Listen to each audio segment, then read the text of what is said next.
If you zoom into the United States, you'll find a lot of these lakes right next to rivers. These are abandoned meanders, better known as Oxbow lakes. They form when rivers curve so much that it collides with itself, forcing the water to take a shorter route and eventually cutting off the old loop. If you look at the western US, specifically around the Colorado Plateau, these lakes are almost nowhere to be found, though we do see rivers that have meandered a lot, since many of them have curves just like in the east. So logically, there must be some Oxbow lakes, right? Lakes? No. Features? Yes. You see, the meanders we see on the rivers here formed millions of years ago, when the land was at sea level and the sediment was softer. This allowed the rivers to meander freely, more or less. Thus, we to this day still see many curves present on the rivers. But when the land started to rise, the rivers slowly began cutting downwards instead of sideways. All the curves stayed intact, but the rivers were now entrenching, creating canyons instead of loops. A textbook example of an entrenched meander is Horseshoe Bend in Arizona. A sweeping curve of the Colorado River locked in place and carved hundreds of feet into the rock. It's not abandoned, but it shows exactly what happens when a meander is preserved through uplift and then cut deep into solid stone.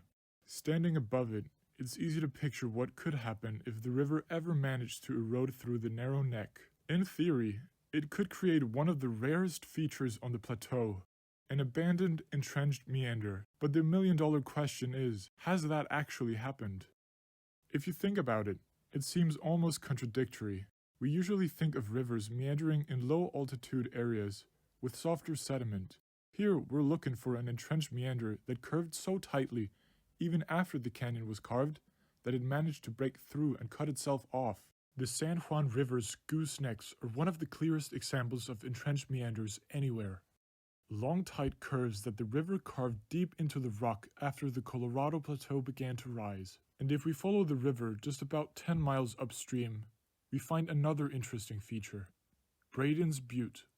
This is an abandoned meander, a loop the river once flowed around before it eventually cut straight through the neck. The old bend now sits higher than the current river level, since the San Juan kept cutting deeper after the cutoff, and with no low point to hold the water, nothing is trapped there today, leaving only dry ground and small runoff channels where the river once ran.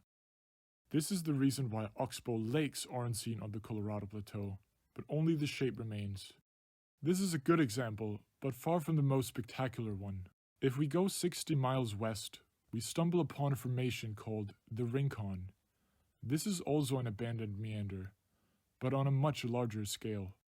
The formation is so large that the river shortened its course by 6 miles when the river cut through the loop several thousand years ago.